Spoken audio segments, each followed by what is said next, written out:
لبيك يا حسين لبيك يا حسين لبيك يا حسين রাস্তাঘাটে এদিকে ওদিকে এখনো দাঁড়িয়ে আছে মজলিসে আসতে পারিনি, ফারসে আজায় আসতে পারিনি, তাদেরকে অনুরোধ করব আপনারা রাস্তায় আর থাকবেন না, কেউ কোনো জায়গায় থাকবেন না, আপনারা ফারসে আজাতে আসুন। আপনাদের বসার জায়গা করে দেওয়া হয়েছে, অনেক জায়গা আছে এখানে। আবারও বলছি, মা ও বোনেদের বসার জায়গা করে দিয়েছে যেখানে, আপনারা ওখানে বসুন। রাস্তার উপরে মা ও বোনেরা দাঁড়িয়ে থাকবেন না। সালাওয়াত মুহাম্মদ ওয়া আলে মুহাম্মদ। রাস্তার উপরে মা ও বোনেরা দাঁড়িয়ে থাকবেন না। আর যে সমস্ত ছেলেরা আছে, আমার ভাইরা, বাবাজিরা, বয়স্করা যারা আছেন, আপনাদের কাছে অনুরোধ করব, আপনারা ফারসে আজায় আসুন। অনেক জায়গা আছে, এখানে বসুন। বেঁচে থাকলে আবার 1 বছর পর আপনি এই কুলিয়া গ্রামে মোহাম্মদিয়ার মজলিসে আসতে পারবেন। আর যদি বেঁচে না থাকেন তাহলে এই আপনার জীবনের শেষ। অতএব আপনার জীবনের শেষ মজলিসটি আপনি রাস্তায় সময় কাটাবেন না, ফারসে আজাতে এসে বসুন, যাতে হাসরের ময়দানে যদি আল্লাহ জিজ্ঞাসা করে আমার নবীর শাহাদাতের তারিখে মজলিসে গিয়েছিলে, তো আপনি উত্তর দেবেন গিয়েছিলাম, কিন্তু আমি রাস্তায় ছিলাম। আর কেউ উত্তর দেবে, কই না তো, আমি নবীর শাহাদাতের তারিখ খুঁজে পাইনি। বলবে কেন পাওনি? তো বলবে আমি নবীর জন্ম তারিখ পেয়েছিলাম, মৃত্যু তারিখ তো পাইনি। তাহলে তুমি আমার নবীর মানতে? বলে হ্যাঁ মানতাম। বলে কার কথা শুনে মানতে? নবীর কথা শুনে না মাওলানার কথা শুনে? বলে কেন মাওলানার কথা শুনে? সালাওয়াত মুহাম্মদ ওয়া আলে মুহাম্মদ।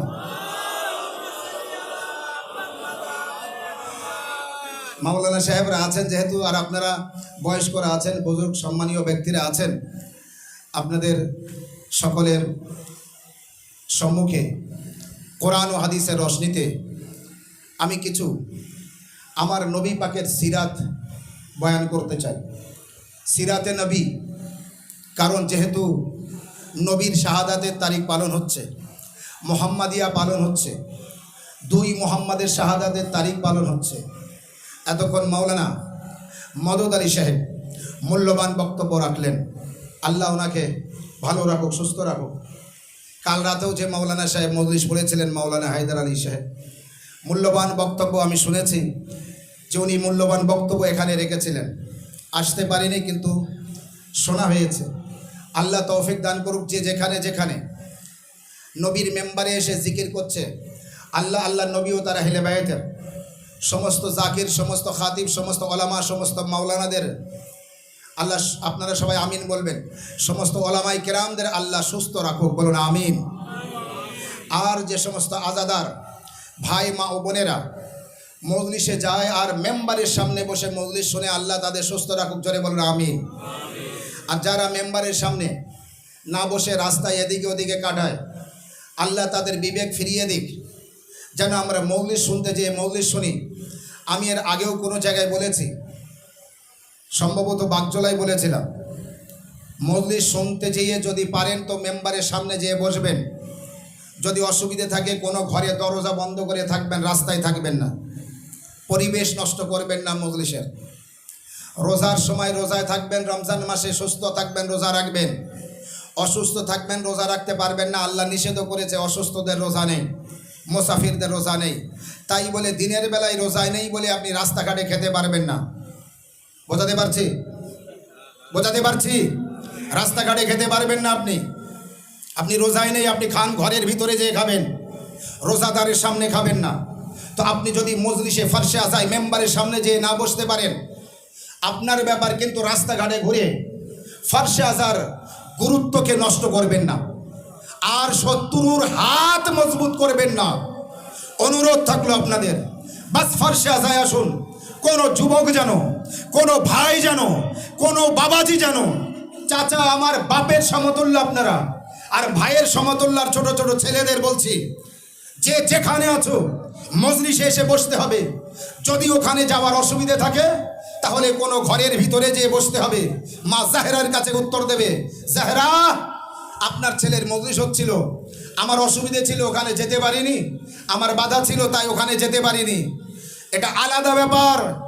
মসজিদে যেতে গেলে কিছু শর্ত থাকে, ফারসে আজায় বসতে গেলে আহলে বায়তের মহব্বত আছে তো চলে আসুন। এখানে না পারলে আপনি দূরে বসে মজলিস শুনুন। আপনি বলতে পারবেন না যে আমি উজু করতে পারিনি, আমার গালে কিছু ছিল, আমার এই অবস্থায় ছিল, আমার পোশাক এই অবস্থায় ছিল। মজলিসে ইমাম হুসাইনের এই মজলিস ও ফরশে আজায় সবাই আসতে পারে। এই জন্যে তো মসজিদের ভিতরে করি না, বাইরে করি। কারণ যারা মসজিদে আসতে পারে না তারা কাল হাসরের ময়দানে আল্লাহকে বলবে, আল্লাহ আমি কলেমা পড়িনি বলে আমি হেদায়েত পাইনি, আমি কলেমা পড়িনি বলে আলীকে চিনতে পারিনি, আমি কলেমা পড়িনি বলে নবীকে চিনতে পারিনি, আমি কলেমা পড়িনি বলে আলীকে চিনতে পারিনি, হাসানকে চিনতে পারিনি, হোসাইনকে চিনতে পারিনি। আল্লাহ বলবে কেন পারোনি? বলবে মসজিদে যেতে দিত না, কাবায় যেতে দিত না। আল্লাহ বলবে কেন?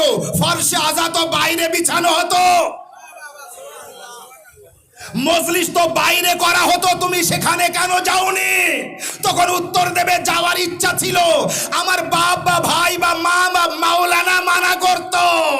সালাওয়াত মুহাম্মদ ওয়া আলে মুহাম্মদ।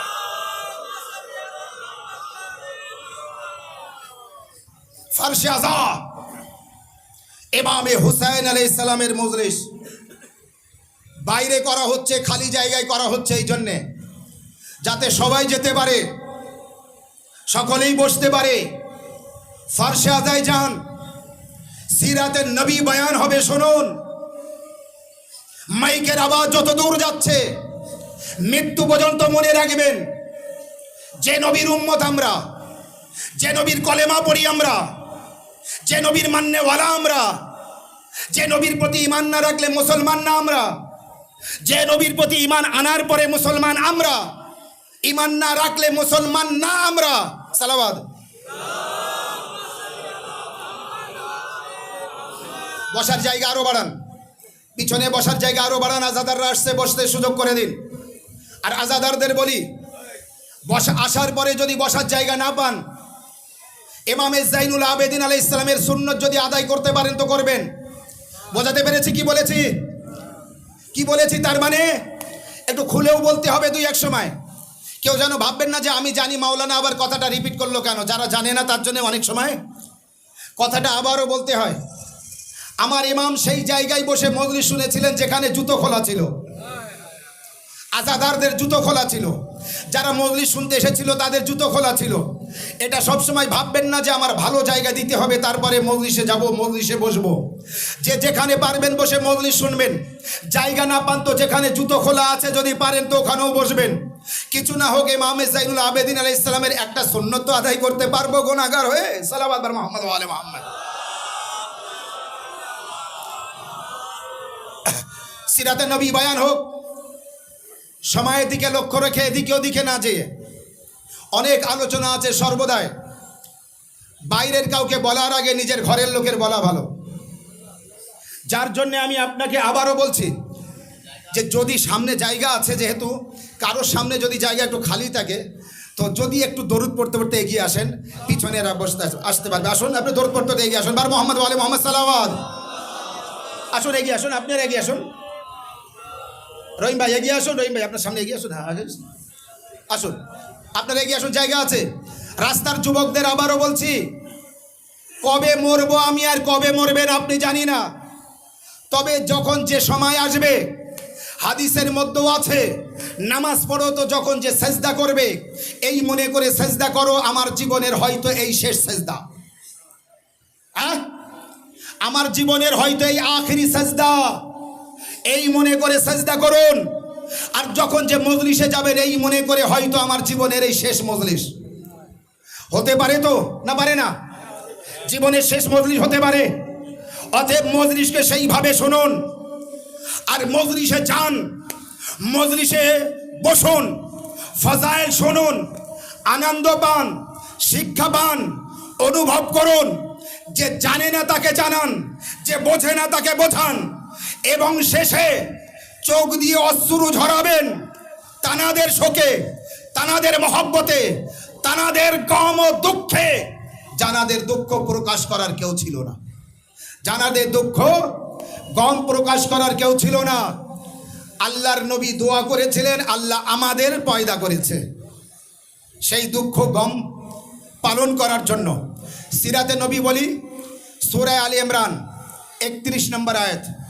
কোরআন খুলুন, মাইকের আওয়াজ যত দূর যাচ্ছে, যদি আমরা নবীর উম্মত হই তাহলে নিশ্চয়ই আমরা কোরআন পড়ি। আর কোরআন ঘরে ঘরে আছে, মাদ্রাসায় আছে, মক্তবে আছে, মসজিদে আছে, কালবে আছে, পকেটেও আছে। অনেকের আছে না মোবাইলের মধ্যেও কোরআন। কোরআনে সূরা আলে ইমরান 114টি সূরা, তার মধ্যে একটি সূরা আছে সূরা আলে ইমরান 31 নম্বর আয়াত, কুল ইন কুনতুম তুহিব্বুনাল্লাহ ফাত্তাবিউনি। হে রাসূল, তুমি বলে দাও, যদি আল্লাহর ইত্তেবা করতে চাও, যদি আল্লাহকে ভালোবাসতে চাও, যদি আল্লাহর সাথে মহব্বত করতে চাও, আমার ইত্তেবা করো, আমার ইত্তেবা করো, আমার অনুকরণ করো, আমার অনুকরণ করো, আমার অনুকরণ করো। কুল ইন কুনতুম তুহিব্বুনাল্লাহ, যদি তোমরা আল্লাহকে ভালোবাসতে চাও, ফাত্তাবিউনি, আমার অনুকরণ করো। আমার অনুকরণ করলে কি হবে? এবার পরের পরে বলে দিচ্ছে, ওয়া ইয়াগফির লাকুম যুনুবাকুম, যদি আল্লাহকে ভালোবাসতে চান তাহলে আল্লাহ বলছে, আমার নবীকে বলছে, নবী তুমি বলো আগে তোমার অনুকরণ করতে। তোমার অনুকরণ যখনই করবে, ইয়াগফির লাকুম যুনুবাকুম, বলে দাও আল্লাহ তোমাদের গুনাহগুলিকে মাফ করে দেবে।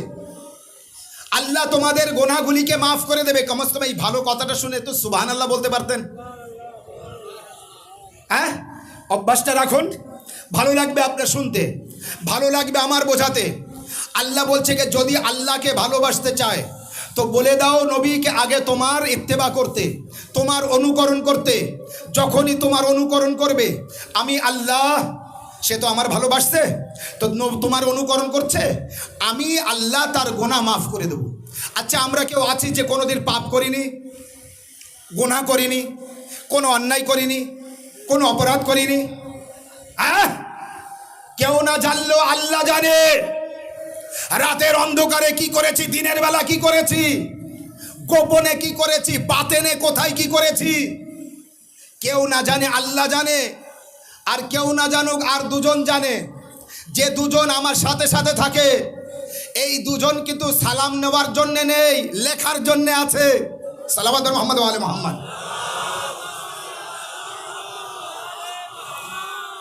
এই কেরামাল কাতেবিন, এনারা কিন্তু সালাম নেওয়ার জন্য নেই, কিন্তু এখানে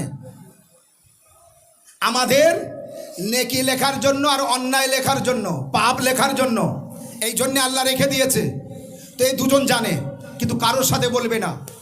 আর আল্লাহ জানে, আল্লাহও কারোর সাথে বলবে না। কিন্তু আল্লাহ বলছে আমি তোমার মাফ করে দেব, শর্ত হলো আমার নবীর অনুকরণ করো। আগে আমার নবীর অনুকরণ করো। ও আমার বাবাজিরা, মা ও বোনেরা, ভাইরা, আমরা যারা নবীর কলেমা পড়ে মুসলমান, লা ইলাহা ইল্লাল্লাহ পড়েছি, মুহাম্মদ রাসূলুল্লাহ পড়েছি, আলিয়ান ওয়ালিউল্লাহ পড়েছি, আমরা নবীর উম্মতি, আমরা নবীর কলেমা পড়েছি। আমরা কি নবীর সিরাত বয়ান করতে পেরেছি? জানা আছে নবীর সিরাত? বলুন, আপনি জানেন নবীকে কিভাবে মানতে হবে, নবীকে কিভাবে জানতে হবে, নবীকে কিভাবে ভালোবাসতে হবে? কোনোদিন আল্লাহ এসেছে কুলিয়া গ্রামে, মাসিয়া গ্রামে, নয়াবস্তিয়ায়, রামচন্দ্রপুর, নারকেলবাড়িয়া, সোমপুর, এসে আশপাশে কোনো গ্রামে, কেওসা, আটলিয়া, তেতুলিয়া, আমার আপনার কারোর সামনে আল্লাহ এসে বলেছে যে আমি আল্লাহ? বলিনি না? আপনি কিভাবে জানলেন আল্লাহ আল্লাহ? আপনি কিভাবে জানলেন? না আল্লাহ কোনোদিন আসেনি। তাহলে আল্লাহ যখন আসেনি, তাহলে আমরা জানলাম কিভাবে আল্লাহ আল্লাহ? না আল্লাহ এমন একজন হাদিকে, আল্লাহ এমন একজন রাহবার ও নেতা, ও খাতিমুল মুরসালিনকে, মা আমিনা লাল আব্দুল্লাহর ইয়তীম বেটা মুহাম্মদ রাসূলুল্লাহকে দুনিয়ার বুকে পাঠিয়েছেন। তিনি তার আখলাক ও ব্যবহার ও চরিত্র, তার ওঠা বসা চলা ফেরা দিয়ে তিনি এমন ভাবে বুঝিয়েছেন যে আরবের লোক যদি তার কলেমা নাও পড়ে, তারপরেও তার প্রতি এতটা বিশ্বাস এনেছে যে কাফিররাও রাত্রে নিজেদের আমানত তার কাছে রেখে যেতেন, আর সকাল হলে নিয়ে যেতেন। আর তিনি নিজেকে এমন ভাবে মানুষের সামনে আইডিয়াল পেশ করেছে, আইডিয়াল স্বরূপ কে মানুষ তানার কথা এমন ভাবে মেনে নিয়েছেন কে তিনি বলেছেন আল্লাহ আছে, তো আমরা মেনে নিয়েছি। তিনি বলেছেন আল্লাহ একক, আমরা মেনে নিয়েছি। তিনি বলেছেন ওয়াহদাহু লা শারীকা লা, আমরা মেনে নিয়েছি। তিনি বলেছেন আমি মুহাম্মদ আল্লাহর রাসূল, আমরা মেনে নিয়েছি। তিনি বলেছেন কোরআন এনেছি আমি, আমরা মেনে নিয়েছি। আমরা অর্থাৎ নবীর সমস্ত উম্মত, আমরা অর্থাৎ নবীর সমস্ত উম্মত মেনে নিয়েছেন। সেই নবী ফাজ সকালে রাস্তা দিয়ে যাচ্ছিলেন, মসজিদে নববীর সামনে একজন উট নিয়ে আসলো। নবীজি বললেন কি করবে উট? সে বলল বিক্রি করব। রাসূলুল্লাহ বললেন কত? তিনি বললেন এত। নবী বললেন যদি আমি কিনি? তো বলেন আমি দিয়ে দেব। নবী তার মূল্য দিয়ে দিলেন। দেওয়ার পরে বললেন এবার আমার ওট দিয়ে দাও, আমার ওট আমি কিনে নিয়েছি, তোমার ওট আমাকে দিয়ে দাও। সে বলছে টাকা দাও, মূল্য দাও, দিরহাম দাও। রাসূলুল্লাহ বললেন শুনুন মন দিয়ে শুনবেন, মাইকের আওয়াজ যত দূর যাচ্ছে শুনবেন, মৃত্যু পর্যন্ত মনে রাখবেন নবীকে কিভাবে মানতে হয়। আর যদি না জানতে পারেন তাহলে ওই ব্যক্তিকে মানতে হবে যে ব্যক্তি আমাকে বুঝিয়ে দেবেন নবীকে কিভাবে মানতে হয়। আর আমি সেই জায়গায় নিয়ে যাচ্ছি আপনাদের। খবরদার যেন কারো ঘুম ঘুম ভাব না থাকে। নারে হায়দারি, কারো যেন ঘুম ঘুম ভাব না থাকে। রাস্তায় যারা যুবকেরা আছে, আবারও বলছি মজলিসে আসতে হবে, মজলিসে এসে বসতে হবে। এতক্ষণ অনুরোধ করছিলাম, এবার কিন্তু জোর দিচ্ছি, মজলিসে এসে বসতেই হবে। আর নতুবা রাস্তা ছেড়ে অন্যদিকে চলে যেতে হবে, ফারসে আজায় আসতে হবে। এই গ্রামবাসী দাওয়াত দিয়েছে মজলিসের জন্য, রাস্তায় দাঁড়ানোর জন্য নয়। জুলুস শেষ হবার পরে কে কোথায় যাবে, কোন দোকানে কি কিনবে তার ব্যাপার। যতক্ষণ জুলুস শেষ না হবে এখানে আসতে হবে। সালাওয়াত।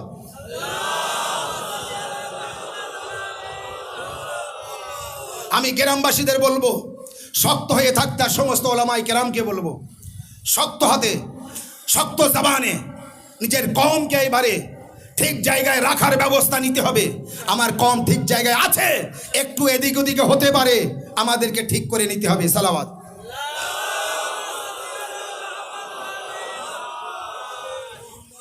বসার জায়গা করে দেবেন পিছনের দিক থেকে। ইয়া রাসূলুল্লাহ, ইয়া রাসূলুল্লাহ।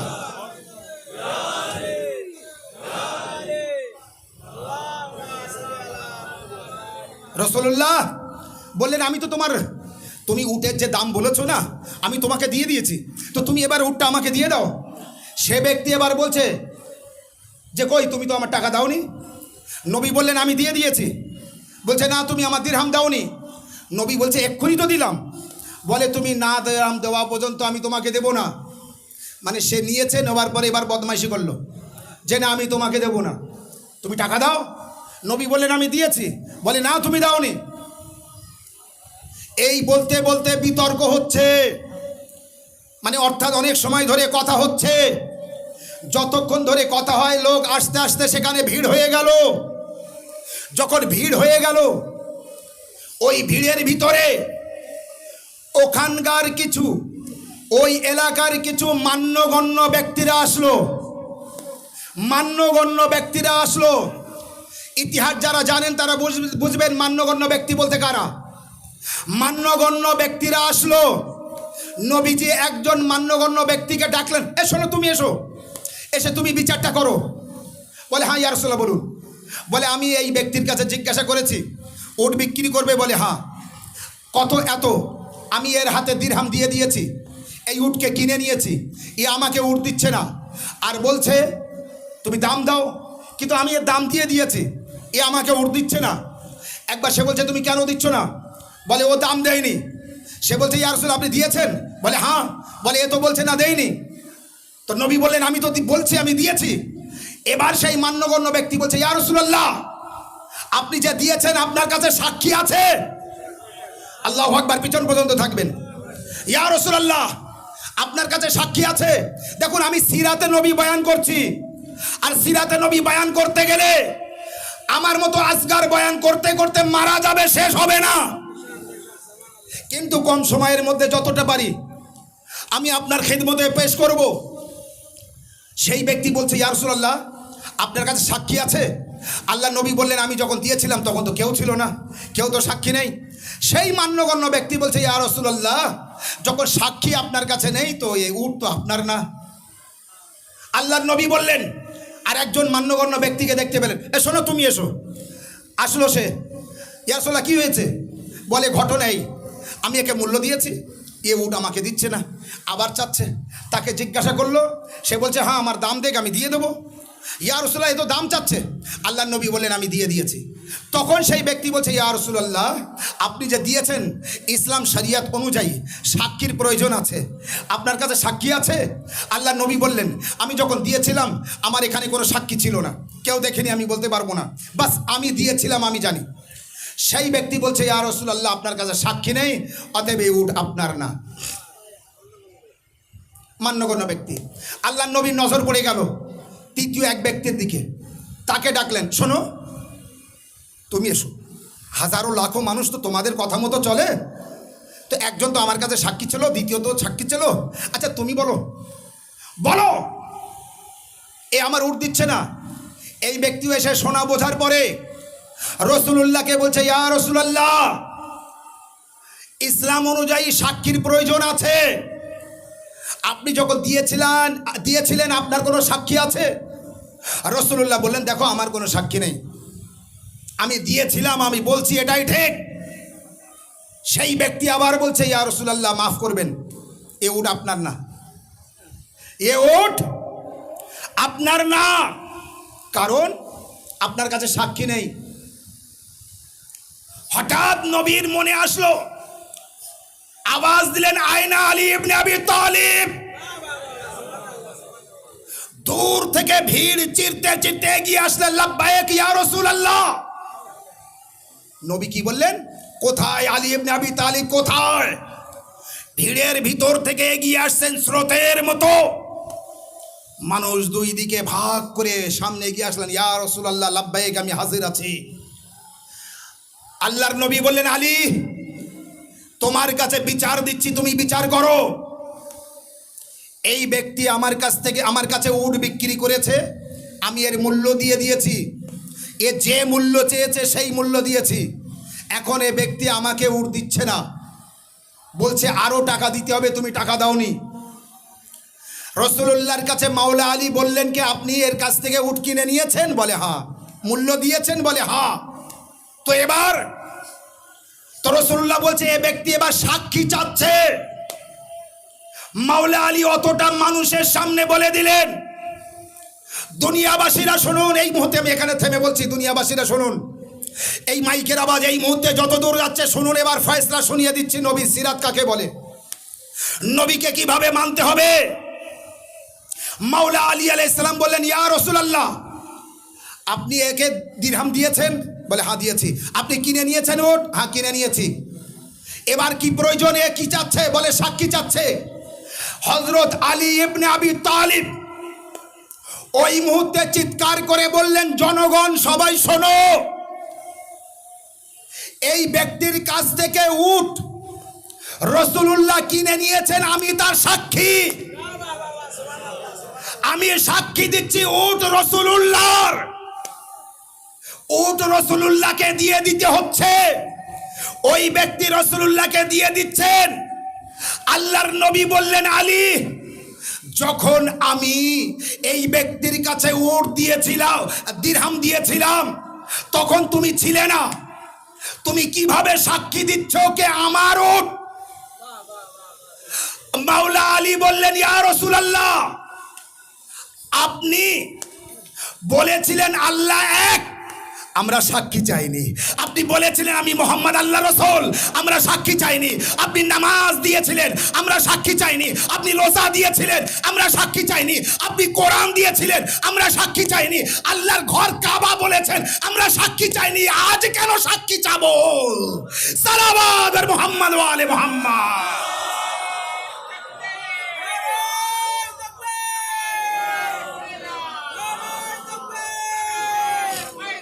ইয়া আলী, ইয়া রাসূলুল্লাহ, ইয়া রাসূলুল্লাহ, ইয়া আলী, মাশাআল্লাহ, ইয়া আলী। একটা গাদিরি নারা হয়ে যাক, নারে হায়দারি, হায়দারি, হায়দারি, বার মোহাম্মদ ওয়া আলে মোহাম্মদ সাল্লাল্লাহ। কাটি দাও, এবার লাগিয়ে দাও রসদ দেরি, আরেকবার জোরে সালাওয়াত।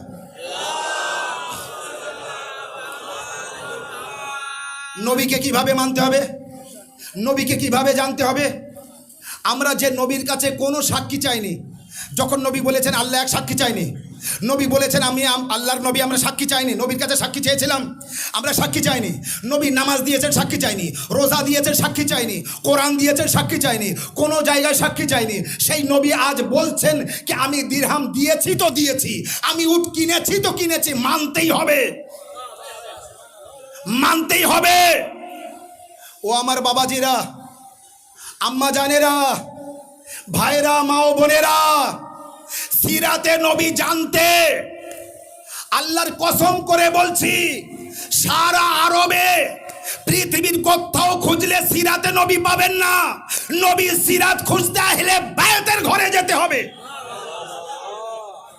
নবীর খানদান, নবীর ঘরানা, নবীর আহলে বায়তের কাছে গেলে, মাওলা আলীর কাছে গেলে, মা ফাতেমা জাহরার কাছে গেলে, হাসান ও হুসাইনের কাছে গেলে, নবীর মান্যগণ্য সাহাবায়ে কেরামদের কাছে গেলে নবীর সিরাত জানা যাবে,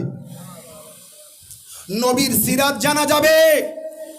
কুলিয়া গ্রামের কোন এক ব্যক্তির জীবনী জানতে মসলন্দপুর যেয়ে কারোর কাছে জিজ্ঞাসা করতে করতে পাগল হলেও জানা যাবে না। আমি হাবড়ায় যাব, বারাসাত যাব, যে বলবো কুলিয়া ব্যক্তি একজন অমুক ব্যক্তির জীবনী বলো, তার সিরাত বলো, মেরে তাড়িয়ে দেবে। আর বলবে পাগল হয়েছ তো, সেই ওখান থেকে পাগল তুমি এত দূর এসেছো সিরাতে নবী জানতে। তো নবীর সিরাত জানতে গেলে সিঁড়ি দরকার। আল্লাহ বলছে আমার নবীর অনুকরণ করো। অনুকরণ বলে কাকে? আপনি এই মুহূর্তে যদি আমার অনুকরণ করতে চান, আমি যেভাবে যা যা করছি একেবারে টু কপি তাই যদি আপনি আমার করেন নকল, এই হলো আমার অনুকরণ। নবীর অনুকরণ করতে গেলে নবীর ওঠা দেখতে হবে, নবীর বসা দেখতে হবে, নবীর ঘর দেখতে হবে, মেম্বার দেখতে হবে, মসজিদ দেখতে হবে, বাইরে দেখতে হবে, নামাজ দেখতে হবে, ঈদ দেখতে হবে, খুতবা দেখতে হবে, মুবাহেলা দেখতে হবে, গাদির দেখতে হবে, কিসা দেখতে হবে, সর্ব জায়গায় দেখতে হবে। আর যখন আপনি দেখবেন তখন জানতে পারবেন সিরাতের নবী কাকে বলে, নবীর অনুকরণ কাকে বলে, কিভাবে নবীর অনুকরণ করতে হবে। নামাজ যদি পড়তে হয় তো নবীর অনুকরণ করে নামাজ পড়তে হবে। নবী সেজদায় রত, পিঠের উপরে হুসাইন আছে, নবী সেজদায় রত, পিঠের উপরে হুসাইন আছে। 3 বার না 70 বার পর্যন্ত আজ নবীকে বলতে হচ্ছে সুবহানা রাব্বিয়াল আলা ওয়া বিহামদে। নবী মাথা তুলতে পারছেন না কেন? নবীর উম্মতিদের, আল্লাহর বান্দাদের, নামাজীদের আল্লাহ বলছে আমার নবী সেজদায় আছে। তোমাদের ধৈর্য না থাকে মাথা তুলে তুলে দেখো আমার নবীর সিরাত কাকে বলে, আমার নবীর নামাজ কাকে বলে। ইয়া রাসূলুল্লাহ,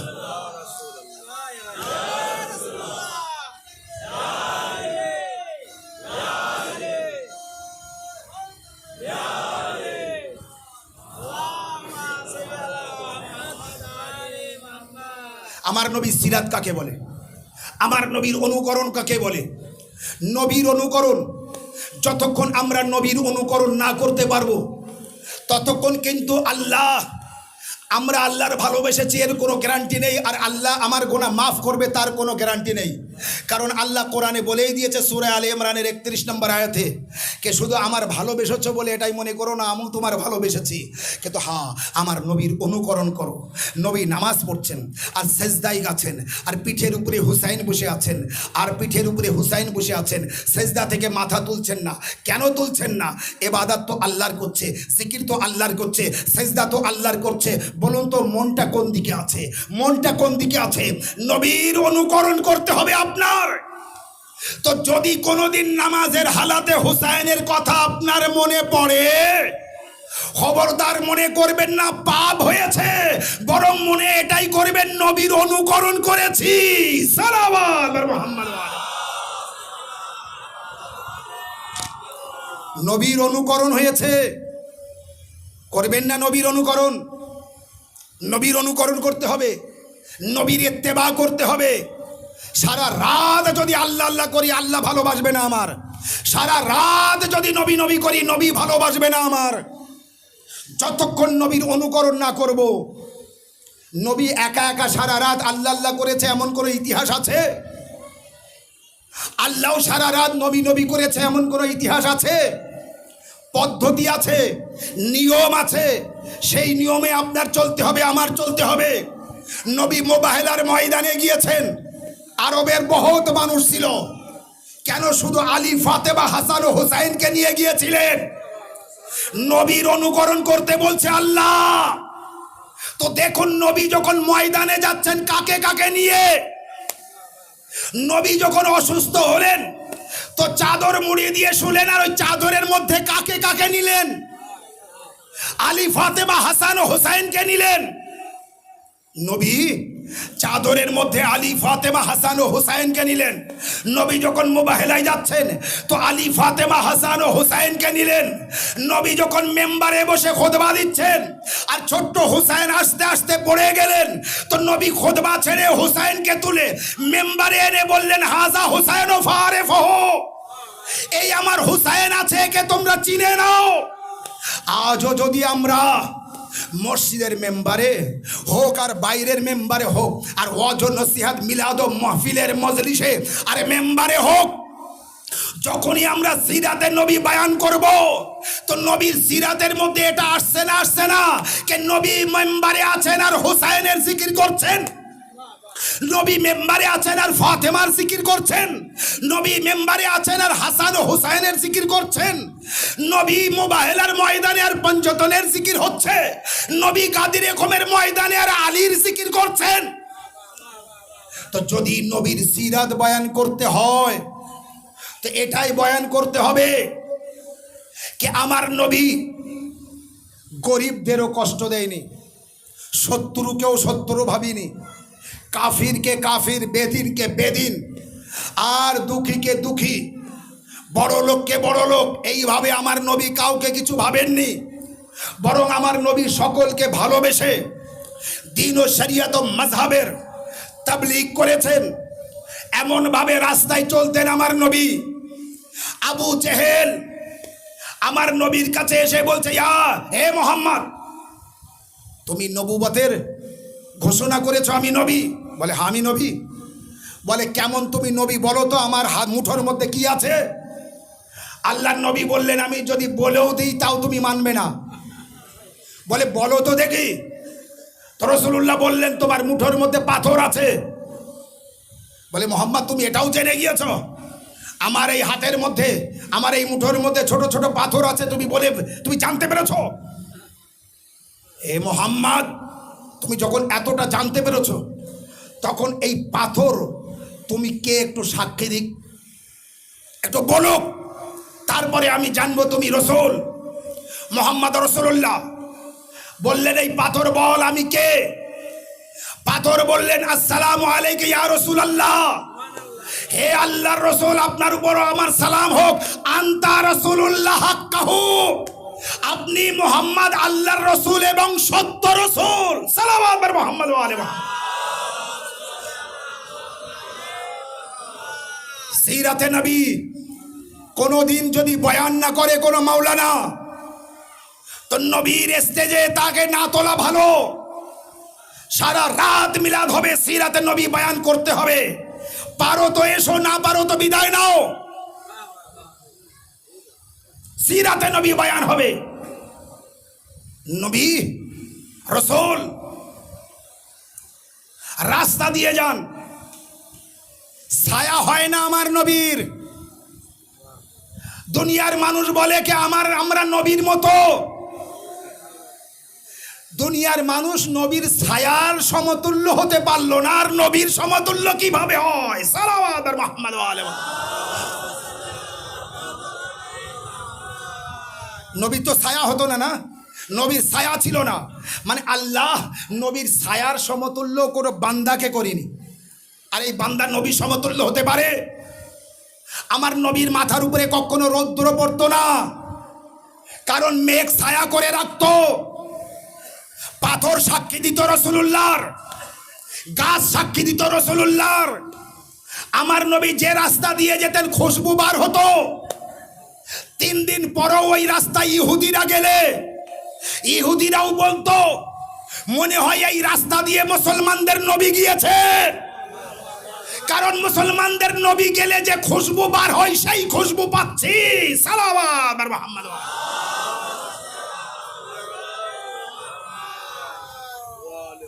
এই হচ্ছে রাসূলুল্লাহ, ইয়া রাসূলুল্লাহ।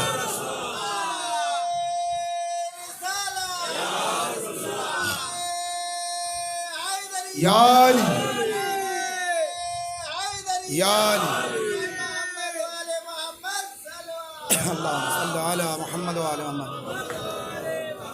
নবীর সিরাত যদি বয়ান করতে হয়, আমার নবী খাওয়া দাওয়া করতেন কিভাবে, আমার নবী কি কি খেতেন, কিভাবে বসতেন, কিভাবে শুতেন, নবীর পাশে কারা থাকতো, নবীর থেকে দূরে কারা থাকতো, সমস্ত সিরাত বয়ান করতে হবে। আমি কোনো সিরাত বয়ান করতে পারলাম না, কারণ আমার হাতে সময় নেই। কিন্তু আমি নবীর শেষ সময়কার কয়েকটি কথা আপনার সামনে তুলে ধরতে চাই সিরাত স্বরূপ। নবীর সিরাত বয়ান করতে গেলে বলতে হবে কে নবীর কথা মেনেছে আর কে মানেনি, কে কলেমা পড়েছে আর কে পড়েনি। নবী যদি বলেন এসো তো আসতে হবে, গেলে হবে না। আর নবী বলেন যদি যাও তো যেতে হবে, আসলে হবে না। নবী যদি বলেন বসো তো দাঁড়াতে পারবেন না, আর নবী যদি বলেন দাঁড়াও তো বসতে পারবেন না। নবী যদি বলেন কাগজ কলম দাও তো না বলতে পারবে না। নবী যদি বলেন কাগজ কলম দাও তো বলতে পারবেন না, দেবো না। আচ্ছা বলুন তো, হাজিরা হজ করতে গেলে পাথর মারে কেন? বলে না শয়তানকে মারে। শয়তান দেশের কোথাও নেই, আরবে। শয়তান কোথাও নেই, আরবে। বলে না না মারতেই হবে। কেন মারতে হবে? না, ইব্রাহিম নবী পাথর মেরেছিল একটি শয়তানকে, ইসমাইল পাথর মেরেছিল শয়তানকে, হাজরা বিবি পাথর মেরেছিলেন শয়তানকে। কেন? না, ইব্রাহিম যখন ইসমাইলকে নিয়ে যাচ্ছিলেন, তখন ইব্রাহিমের কাছে ইবলিস এসে বসে বলেছিল, ইব্রাহিম কোথায় নিয়ে যাচ্ছ? বলে আমার বন্ধুর কাছে। বলে না, জবাই করতে। কেন? বলে আমি স্বপ্ন দেখেছি। ইব্রাহিম বলে আমি স্বপ্ন দেখেছি। ইবলিস বলে ওরকম স্বপ্ন তো আমিও দেখি। সাথে সাথে ইব্রাহিম নবী বললেন লা হাওলা ওয়ালা কুওয়াতা ইল্লা বিল্লাহিল আলিয়্যিল আযীম। মরদুদ শয়তান বেরিয়ে যায় এখান থেকে। একটি পাথর তুলে মারলেন। ওই একটি পাথর মারতে হয় হাজিদের। শয়তান বলছে তুমি কিভাবে বুঝলে ইব্রাহিম আমি শয়তান? বলে নবীকে যে নিজের সাথে তুলনা করে সে শয়তান হয়। তুমি শয়তান ছাড়া আর কি? তুমি নবীকে নিজের সাথে তুলনা করলে ওরকম স্বপ্ন আমিও দেখি। নবীর স্বপ্ন আর মানুষের স্বপ্ন আর শয়তানের স্বপ্ন। ইসমাইলের কাছে গিয়েছে। ইসমাইল কোথায় যাচ্ছ? বলে আমার আব্বা যেখানে নিয়ে যাচ্ছে। বলে না, তোমার মারতে নিয়ে যাচ্ছে। বলে না, আমার বাপ তার বন্ধুর কাছে নিয়ে যাচ্ছে। বলে জানো কেন নিয়ে যাচ্ছে? বলে আমার আব্বা স্বপ্ন দেখেছে। বলে তোমার বাপ স্বপ্ন দেখে তোমার বাপের মাথা খারাপ হয়েছে। যেই বলেছে না মাথা খারাপ হয়েছে, একটি পাথর ছুঁড়ে মারলো আর বলছে লা হাওলা ওয়ালা কুওয়াতা ইল্লা বিল্লাহিল আলিয়্যিল আযীম। মারদুদ শয়তান বেরিয়ে যা। শয়তান চলে যাচ্ছে আর বলছে ইসমাইল চিনলে কিভাবে? বলছে আমি চিনেছি এইভাবে যে নবীকে বলে মাথা খারাপ হয়েছে সে শয়তান হয়। ইসলামের ইতিহাস পড়ে দেখুন, সিরাতে নবী দেখুন। আমার নবী শেষ সময় বলেছিলেন আমাকে কাগজ কলম দাও, কিছু লিখে দিই। এক ব্যক্তি উঠে দাঁড়িয়ে বলেছিল মাথা খারাপ হয়েছে। নবীর ইব্রাহিম নবী সাধারণ নবীকে মাথা খারাপ হয়েছে বলে ইসমাইল চিনে ফেলেছে আর পাথর ছুঁড়ে মেরেছে আর বলছে তুই শয়তান। বলে চিনলি কিভাবে? বলে নবীর মাথা খারাপ হয়েছে যে বলে সে শয়তান হয়। সাধারণ নবীর মাথা খারাপ হয়েছে বললে যদি শয়তান হয়, আখেরি নবীকে যদি কেউ বলে মাথা খারাপ হয়েছে, পিছন পর্যন্ত যে যুবক ভাইরা আছেন বলুন সে কি শয়তান। আর আরবের ওই শয়তানকে পাথর মারছি আমরা। এই শয়তানকে পাথর তো মারতে পারছি না, খুঁজে পাচ্ছি না। তো খুঁজে পাওয়ার জন্য আল্লাহ ঠিক করে রেখেছে, এ নবী যখন আমি তোমার আখেরি সন্তানকে পাঠাবো আর বলবো এই আমার কায়েম, খুঁজতে হবে না, ওই দেখ পাশেই আছে, সালাওয়াত আর মুহাম্মদ ওয়া আলে মুহাম্মদ।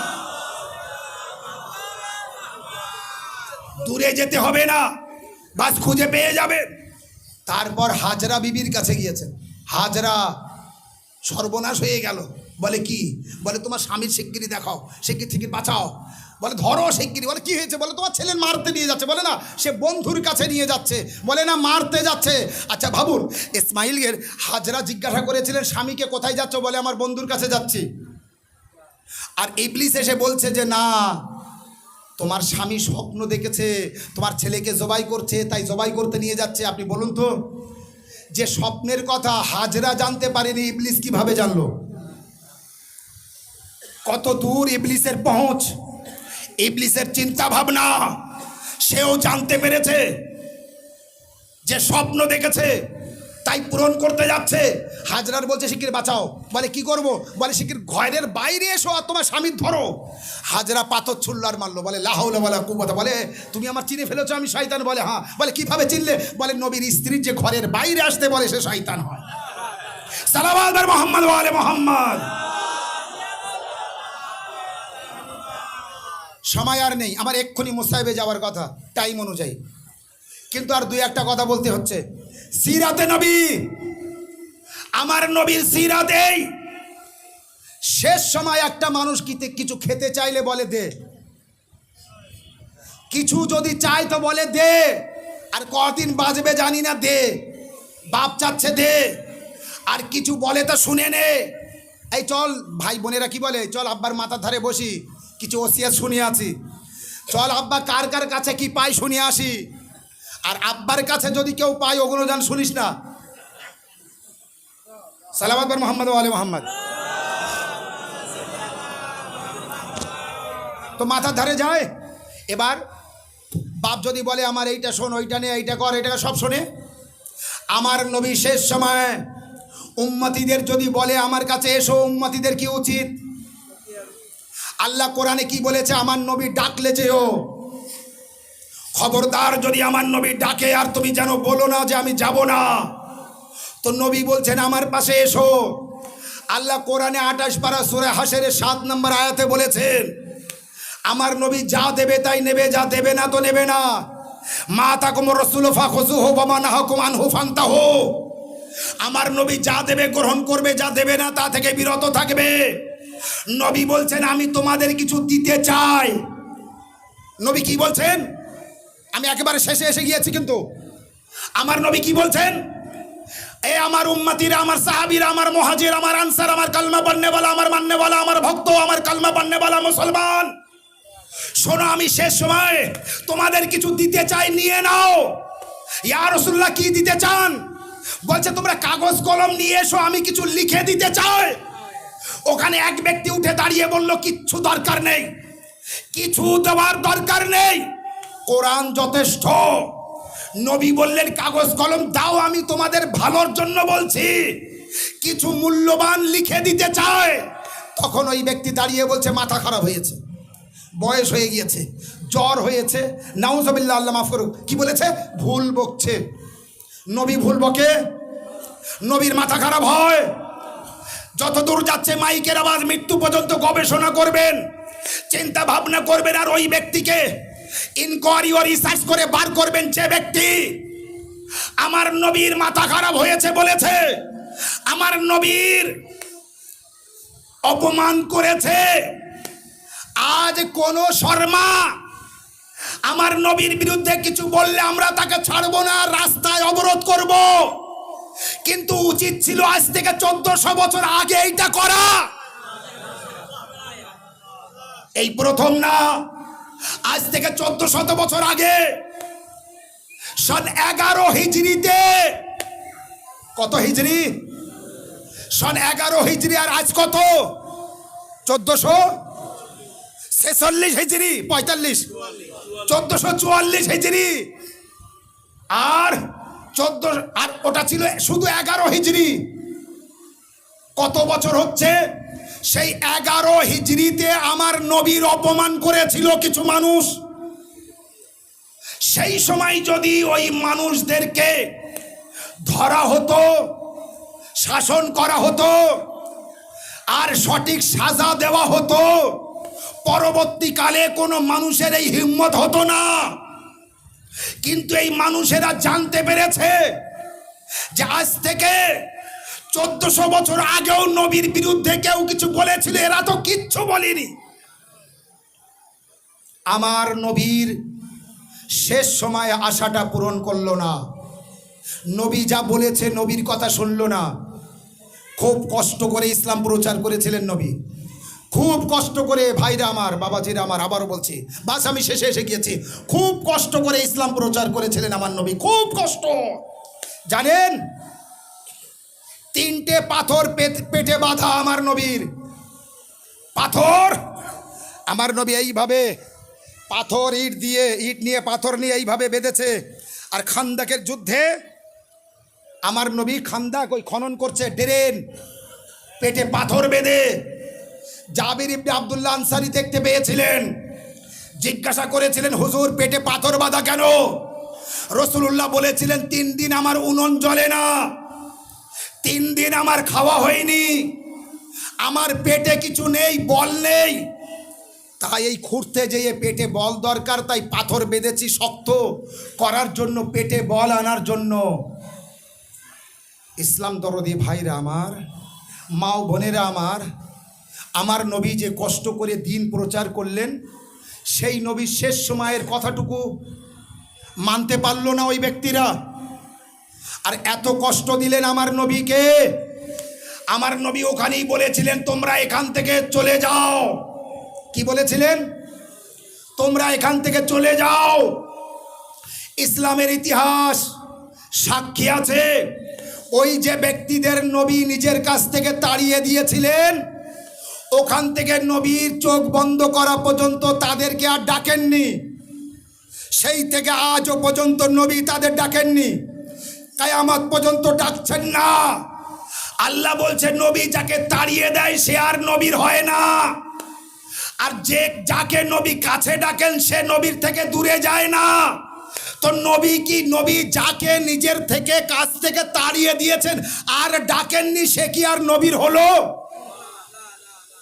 মৃত্যু পর্যন্ত আর নবীর হতে পারিনি। আর নবী তাড়িয়ে দিয়েছেন, তো এমন তাড়িয়ে দেওয়া দিয়েছেন, নবীর জানাজায় পর্যন্ত আসতে পারিনি। নবীর জানাজায় পর্যন্ত আসতে পারিনি। আল্লাহু আকবার। আল্লাহ কবুল করুক। ঠান্ডা মাথায় শুনেছেন, বোঝার চেষ্টা করেছেন, আল্লাহ আপনার বোঝার তৌফিক দেখ। কুল ইন কুনতুম তুহিব্বুনাল্লাহ ফাত্তাবিউনি ইউহিব্বুকুমুল্লাহ ওয়া ইয়াগফির লাকুম যুনুবাকুম ওয়াল্লাহু গফুরুর রহিম। হে রাসূল, তুমি বলে দাও, যদি আল্লাহকে ভালোবাসতে চাও তো আমার অনুকরণ করো, আমি আল্লাহ তোমাদের গুনাহ মাফ করে দেবে। আর আল্লাহ ক্ষমাশীল এবং মমতাময়। তাহলে আমরা নবীর অনুকরণ করব, এটাই আল্লাহ কোরআনে বলেছেন। নবীর অনুকরণ অর্থাৎ নবী যা করেছেন তাই করতে হবে। নবী জীবন ভোর পঞ্জতন পাক আলাইহিস সালামের 4 জন আলী, ফাতেমা, হাসান ও হুসাইনকে ভালোবেসে তানাদের স্মরণ করে, তানাদের জিকির করে দুনিয়া থেকে গিয়েছেন। এক বয়স্ক মহিলার রান্না করা খাদ্য গোশত নবীকে দিয়েছেন, সেও নবী একা খাচ্ছেন না, বলছেন আল্লাহ ওই ব্যক্তিকে পাঠিয়ে দাও যার সাথে আমি এই গোশত খাবো, যে আমার আর তোমার ভালোবাসে, আর যাকে আমি আর তুমি ভালোবাসি। সেখানেও মাওলা আলী। তো আলী ও ফাতেমা, হাসান ও হুসাইন, নবীর অনুকরণ করতে গেলে এই ব্যক্তিগণের, এই পবিত্র পাক ও পবিত্র ব্যক্তিদের ভালোবাসতে হবে, স্মরণ করতে হবে, জিকির করতে হবে, উঠতে বসতে শুতে। আফসোস, নবীর পরে নবীর আলো আওলাদ কি কি চেয়েছেন আর উম্মতিরা দেয়নি। কষ্ট দেখুন, আমার নবী উম্মতিদের কাছে চেয়েছিলেন কাগজ কলম, উম্মতিরা উত্তর দেবেন, দেয়নি। ইমামে হাসান চেয়েছিলেন নানার পাশে দাফন হতে, উম্মতিরা দেয়নি। ফাতেমা জাহরা চেয়েছিলেন ফেদাকের বাগান, উম্মতিরা দেয়নি। মাওলা আলী চেয়েছিলেন খেলাফত, উম্মতিরা। ইমামে হুসাইন চেয়েছিলেন ছোট্ট আলী আসগারের জন্য পানি, উম্মতিরা দেয়নি, উম্মতিরা দেয়নি। বাস আমি মুসাহিব এসে গিয়েছি, যে যতটুকু বোঝার বুঝে নিয়েছেন। আমি পুরো মুসাহিবের শিরোনাম বলে দিয়েছি 5 পঞ্চতনের। এই হচ্ছে উম্মতি, এই হচ্ছে উম্মতি। এ কেমন উম্মতি যে আমার নবী আমার কাছে কিছু চাবি আর আমি দেবো না, নবীর আলো আওলাদ কিছু চাবি আর দেবো না? এটা হতে পারে না। বলুন তো, রাস্তাঘাটে ঘাটে একটা কোনো জায়গার অপরিচিত ব্যক্তিও যদি ঘুরতে ফিরতে এসে মারা যায়, তাও এলাকার মানুষ চাঁদা তুলেও কাফনের ব্যবস্থা করলেও মোটামুটি তার জানাজায় লোকজন হয়। আমার নবীর জানাজায় 13 জন, খুব বেশি থেকে বেশি 16 জন। কোথায় গিয়েছিলেন বাকি মানুষ? লক্ষ লক্ষ মানুষ কোথায় গিয়েছিলেন? সিরাতে নবী এই 3 দিন আমার নবীর জানাজা কেন পড়ে থাকলো? যাদের অপেক্ষায় জানাজা পড়ে থাকলো তারা কোথায় গেল? ওই যে নবী যাকে তাড়িয়ে দিয়েছেন না পাশ থেকে, আল্লাহ তাকে আর নবীর পাশে আসতে দেবেন না। সে যদি জোর করে আসে সেটা তার ব্যাপার, কিন্তু আমার নবী তাকে আর রাখেনি। এই তারিখ ছিল 28শে সফর। হায় আমার রাসূলুল্লাহর ওফাতের তারিখ। কত কষ্টে মাওলা আলী সামান্য কয়েকজন ব্যক্তিকে নিয়ে রাসূলুল্লাহর গোসল নিজে হাতে দিলেন। মাওলা আলী নিজে হাতে রাসূলুল্লাহর গোসল দিয়েছিলেন। শুনুন, যারা বলেন হযরত মুহাম্মদ রাসূলুল্লাহর গোসল হয়নি, কাফন হয়নি, দাফন হয়নি, আজ থেকে তওবা করবেন, এই গুনাহ কথা আর বলবেন না, এই পাপের কথা বলবেন না, অন্যদের কাছে মুখ দেখাতে পারবেন না, আর আল্লাহর কাছে হাসরের ময়দানে জবাব দিতে পারবেন না। হযরত আলী নবীর গোসল দিয়েছিলেন, হযরত আলী নিজে হাতে রাসূলুল্লাহর কাফন পরিয়েছিলেন। রাসূলুল্লাহ ওসিয়াত করে গিয়েছিলেন, আলী আমার গোসল যেন তুমি ছাড়া কেউ না দেয়, আর আমার শরীর যেন কেউ না দেখে তুমি ছাড়া। আয় আলী, তুমি ছাড়া যদি আমার শরীরের দিকে কারোর নজর পড়ে সে অন্ধ হয়ে যাবে, তার দৃষ্টি আর থাকবে না। তুমি আমাকে গোসল দেবে, তুমি আমাকে কাফন পরাবে, আমার জানাজা তুমি নিজে দাফন করবে। আর তাই হলো। কিন্তু মানুষ ছিল না বলে মাওলা আলী তাদের অপেক্ষায় 3 দিন কাটালেন। যখন তারা আসলো না, অবশেষে মাওলা আলী নামাজে জানাজা পড়িয়ে নিজে দাফন করে দিলেন। বাড়িতে আসার পরে ফাতেমা জাহরা জিজ্ঞাসা করেছিলেন, আলী আমার প্রিয় আব্বাজানকে দাফন করে এসেছো? বলে, হ্যাঁ ফাতেমা, তোমার আব্বাকে দাফন করে এসেছি। বলে, হায়দার আমার বাবার কবরে মাটি দিয়েছো, রাহমাতাল লিল আলামিনকে তুমি ঢেকে দিয়ে এসেছো। রাসূলুল্লাহ ওসিয়াত করে গিয়েছিলেন, আলী আমার পরে পাহাড় সমান জুলুম তোমার উপর পড়বে, সবর করো। মাওলা আলীর উপরে পাহাড় সমান জুলুম হলো, সবর করলেন। আলী আলাইহিস সালামকে 19শে রমজানে আঘাত করলো, জালিমরা শহীদ করলো। মাওলা আলী ওসিয়াত করে গেলেন, হাসান আমার গোসল দিও, নামাজে জানাজা পড়ো, কাফন পরাবে, দাফন করবে, কিন্তু আমার পর তোমার উপরে পাহাড় সমান জুলুম হবে, হাসান সহ্য করো। ঠিক সেই তারিখ 28শে সফর রাসূলুল্লাহর বড় নাতি ইমামে হাসানকে জহর দিয়ে শহীদ করলো। জানেন কারা? নবীর উম্মতির ভিতরের কিছু মানুষ। আমার মাওলা ইমামে হাসানের রোজার হালাতে বিষ পান করালো, আর মাওলা ইমামে হাসানের শাহাদাত বরণ হলো। ইমামে হাসানের সারা শরীর নীল হয়ে গিয়েছিল, হাসানের সারা শরীর কাঁপতে থাকে, মাওলা ইমামে হাসানের বমি হতে থাকে। খুব কষ্টের মুসাইবে এসেছি আজাদারো। ইমামে হাসানের যখন বমি হচ্ছিল না, তখন কলিজা টুকরো টুকরো হয়ে মুখ দিয়ে বার হচ্ছিল। যখন কলিজা টুকরো টুকরো হয়ে বার হয়, ইমামে হুসেন আলাইহিস সালাম পাশে ছিলেন, ভাইকে দেখছিলেন, ভাইয়া কষ্ট হচ্ছে। ইমামে হাসান বললেন, হ্যাঁ হুসেন, আমার কষ্ট হচ্ছে, কিন্তু অত কষ্ট না যতটা তোমার হবে। আল্লাহ।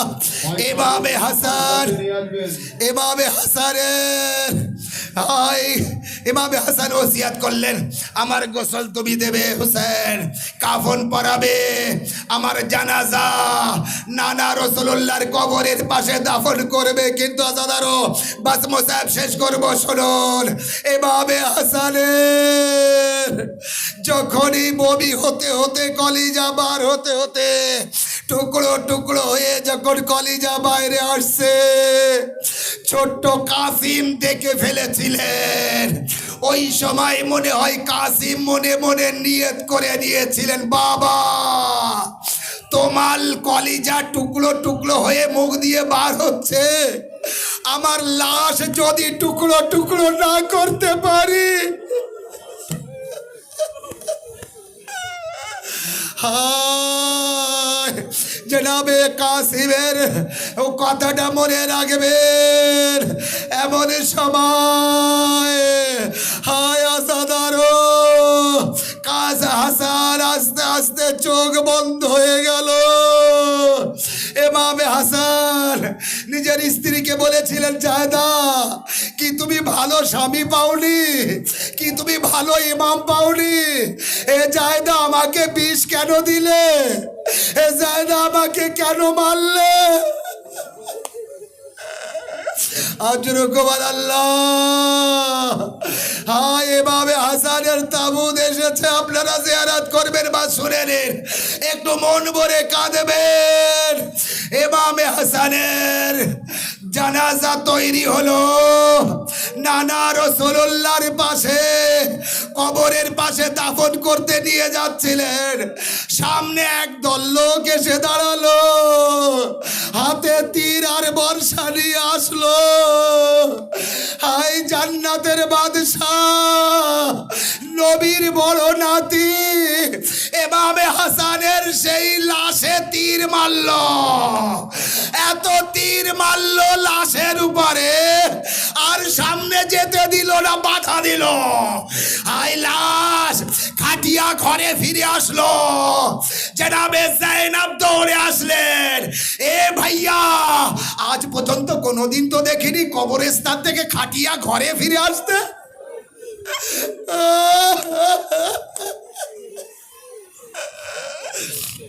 আজ পর্যন্ত কোনোদিন তো খাটিয়া এইভাবে কবরস্থান থেকে ঘরে ফিরে আসতে দেখিনি।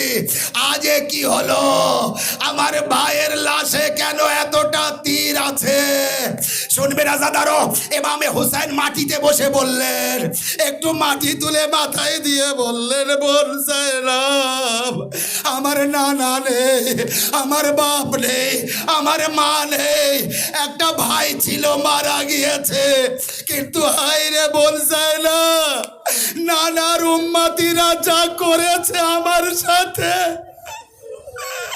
যা করেছে আমার ভাইয়ের লাশের সাথে, এ বোন আমি কার কাছে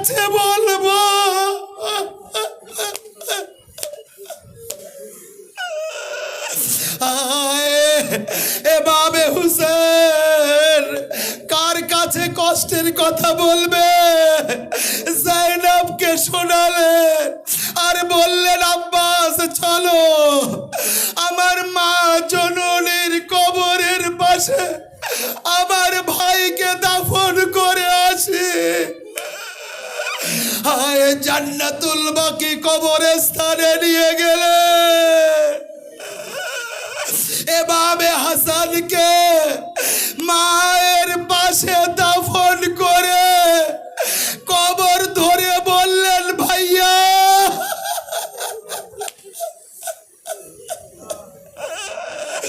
এ ভাইয়া, তোমার নানার পাশে দাফন হওয়ার আশা এ আমার নানার উম্মতিরা পূরণ করতে দেয়নি, কিন্তু আমি তোমার দাফন করতে পেরেছি, কিন্তু আমি জানি না আমার কি হবে। যেই ঘরে আসলেন হুসেন, জাইনাব বসে বললেন এবার ভাইকে দেখে, বললেন জাইনাব আমাকে দেখে কেন মাটিতে বসে বললে? জাইনাব বলছে, হুসেন হুসেন রে, তুমি যে আমার বড় ভাইকে দাফন করে এসেছো, আমি চিন্তা করছি যখন কারবালায় তুমি থাকবে তোমার লাশা বেগরো কাফন পরে থাকবে, তোমার দাফন করার কেউ থাকবে না, তোমার কাফন পরানোর কেউ থাকবে না। কাসিমের লাশের টুকরো জমিনে কারবালায় পড়ে আছে। হায় হাসান, মাওলা হাসানের তাবুত উঠবে, রসুলুল্লাহর তাবুত উঠবে, আস্তে আস্তে তাবুত তুলবেন। অনেক তীর লেগেছিল মাওলা হাসানের জানাজা।